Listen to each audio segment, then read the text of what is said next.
RV Unplugged is brought to you by the National RV Training Academy, the largest RV technical career college, Alliance RV, RV Mattress by Brooklyn Bedding, Grand Design Recreational Vehicles, and the Jayco family of companies.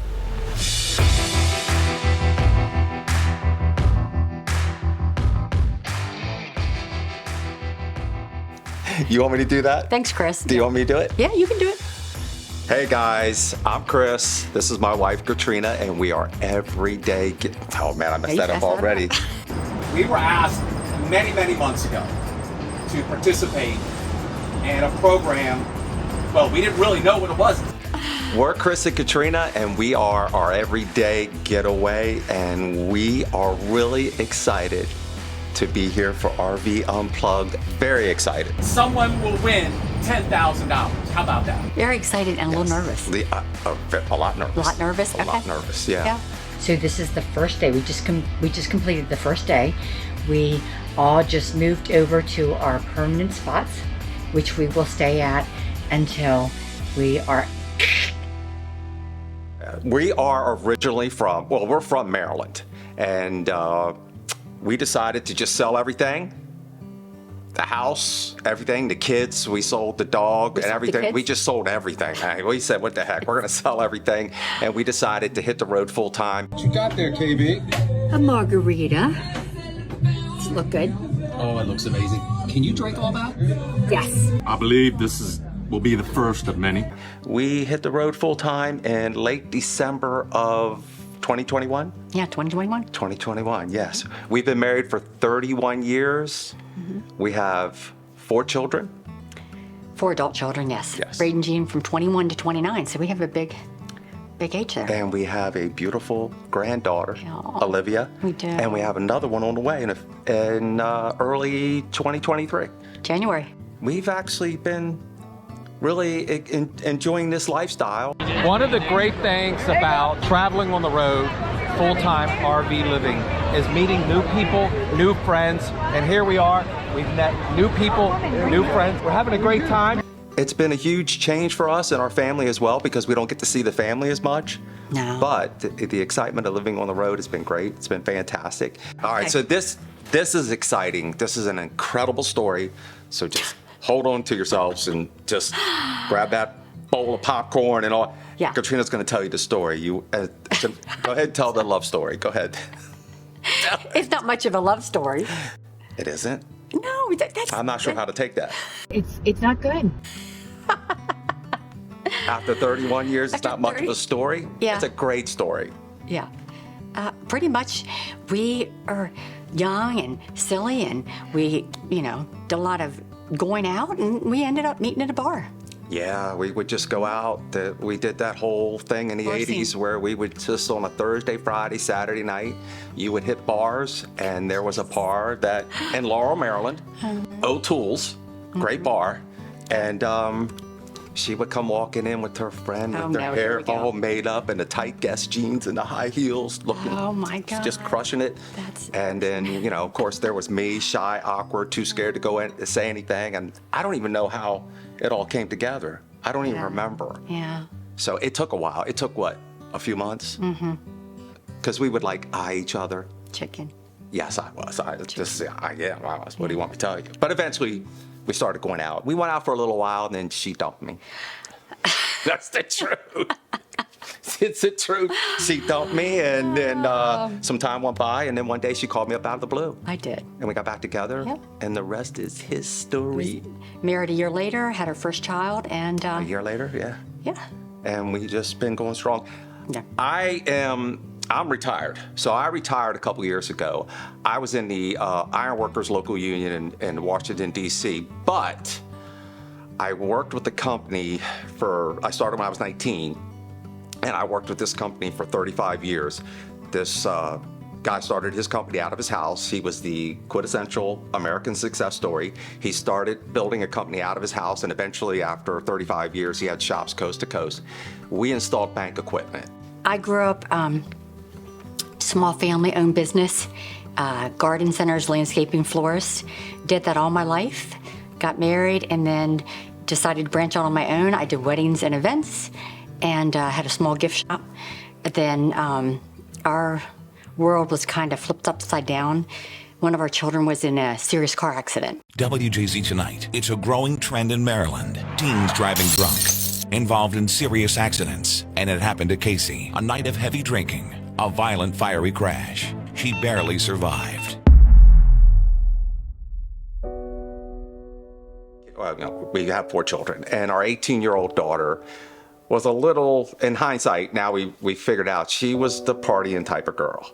So she would borrow my car to go out and bring it back by the time I would go to work. And I would get up to go to work like at 4 in the morning, 3:30 in the morning, every morning. So she left the house one day with her friend and said, I'm going to my friend's house. So we just figured she was going to her friend's house. We had no reason to suspect at this time, none. What she was doing. Yeah. So next morning I wake up and I hear helicopters hovering around. Now, these are the medevac helicopters. They have a very distinct sound. They don't sound like, they just know that sound. Mm-hmm. And for a second, I just kind of dismissed it. Well, I get myself ready and my car's not there. So I once again, I just dismissed it. And I'm like, Casey must be running late. So I went to my other daughter, our oldest daughter, and asked her if I could borrow the car to go to work. And when Casey brings the car home, we could just switch cars. So I get about halfway to work, which is about a 40-minute drive. I get about halfway to work. This is like at 4 o'clock in the morning now. It's my daughter on the phone, said, Dad, you got to come home. Something bad happened to Casey. I hear your worst fear, you get a knock at the door. So knock at the door, go downstairs very early in the morning, police officer asking me if I had a daughter coming from a certain direction, we should be driving a certain car. And I said, I don't know what direction she'd be coming from, but she is driving and she's out with a car. And he just said she was in a serious car accident. I hope she makes it. I'm gonna stay here with you. Can you call your husband until he gets home? She's been burnt from her waist down. So I'm like, okay. I called my daughter, called Chris, he's got to get home. I get home. My thought is she okay? Let's just stay positive. Mm-hmm.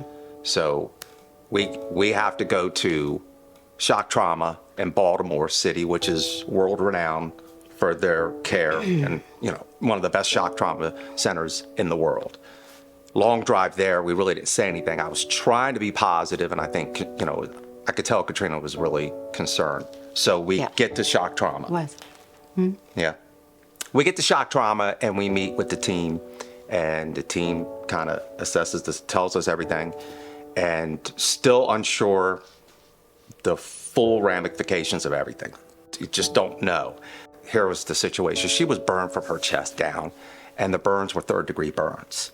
So she also suffered 4 strokes because both arteries were 80-90% damaged. She had an insane amount of abdominal injuries, which it really should have killed her. Thankfully, it didn't. She had less than a 5% chance to live. Right. She should not. So the hair was the issue. She's got all this strokes, neurological damage, but yes, she has all these burns. So they had to weigh the two, and you got to get those burns covered ASAP because infections will set in. So that was the greater need to take care of. So they transferred her to Johns Hopkins burn unit because Johns Hopkins has 2 separate units. There's a unit that most people are familiar with, and then there's the burn unit. The first 3 months she was in the hospital, every day was touched. We didn't know. No one knew. Well, we would get phone calls in the middle of the night, every night. She had a surgery almost every day. And when you get a phone call in the middle of the night, you figure this is it. We didn't know whether it was permission to have something done. True. Or she passed. We just didn't know. So it was that anxiety of every time the phone rang, plus you go to work and you're trying to work and you try to stay focused. And so it was a very stressful situation. We made the decision that if we were gonna go to the hospital, we wanted to be there. If she was gonna pass, we wanted to be there. But the neurological team came down and sat down with us and said she'll never, speak. She might not wake up. Never be the same again. She's not going to be the same. Even if she gets through this, her mind won't be right. Right. They said you need to be prepared to pretty much take care of her for the rest of her life. Yeah. So, thankfully, through some great doctors, nurses, she got to her own will to live. Well, she's a strong girl. Yeah, eventually what happened is Casey had to have both legs amputated. She had one leg amputated all the way up to the right side because it's just the way it worked out. She had one amputated up above the left side.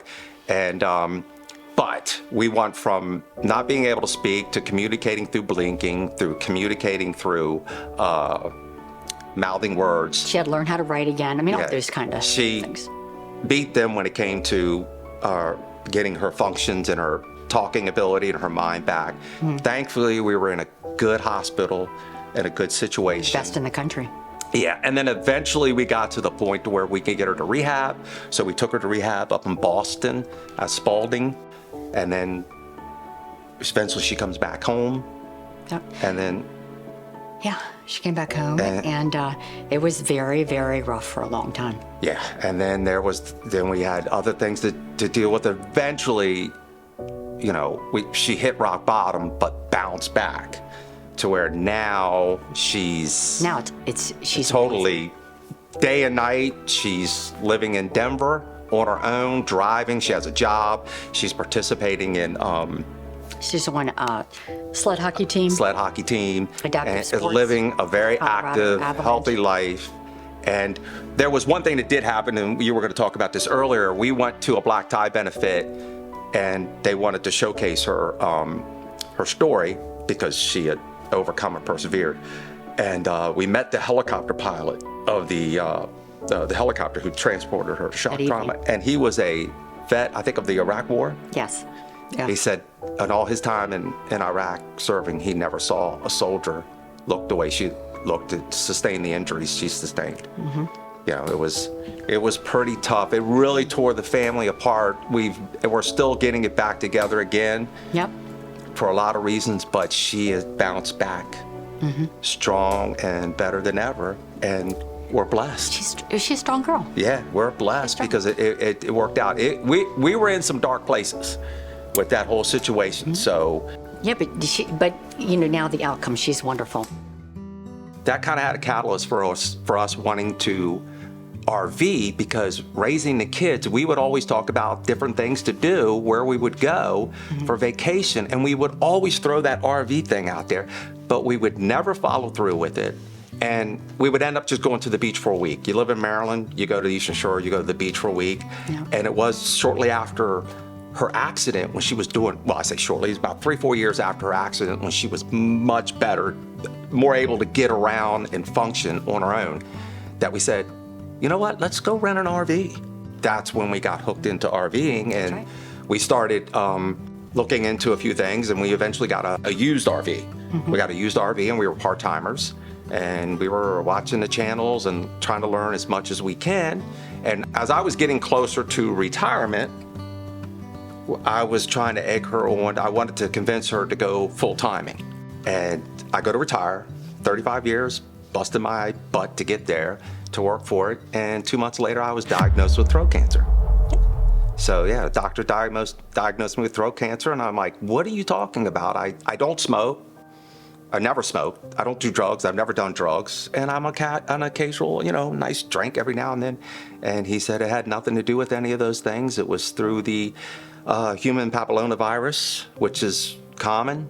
And so now we were faced with another difficult challenge. Yeah. Challenging. Right. So your first thought when someone tells you have cancer is, and I reference this a lot, that just happened to be the year that Eddie Van Halen passed away from throat cancer. So it was like, you start researching it, and you're looking at all these people who passed away from throat cancer. You're like, okay, it's a death sentence. So you get that wrapped up in your mind that, okay, I'm dead. The question is how long do I have? And then thankfully, Katrina was the complete opposite. Right? You're going to be fine. It's going to be fine. It's going to be fine. So what you do is you just eventually, I got together with the medical team.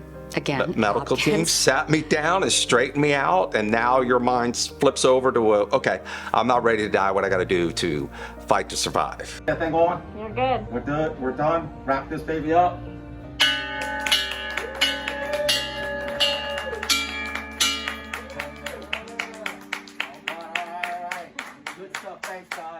once again, John Hopkins comes to the rescue of the Bellafatos, and that was the catalyst for Katrina to change her mind about going full-time. I said, okay, if you can afford for me not to work and you think we can live on a budget with your pension, life's too short, Casey's accident, his cancer, we were in it. We were ready to go. Yeah, and that would be a message to you guys. Don't wait until something like that happens to chase that dream, to try to live that dream.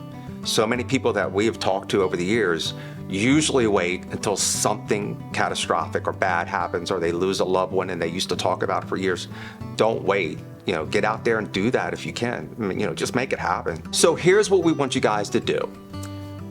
Follow us, follow our channel, check out our everyday getaway, root for us on RV Unplugged. Yes, please do. Yeah, just root for us, support us. We can use all the support we can get.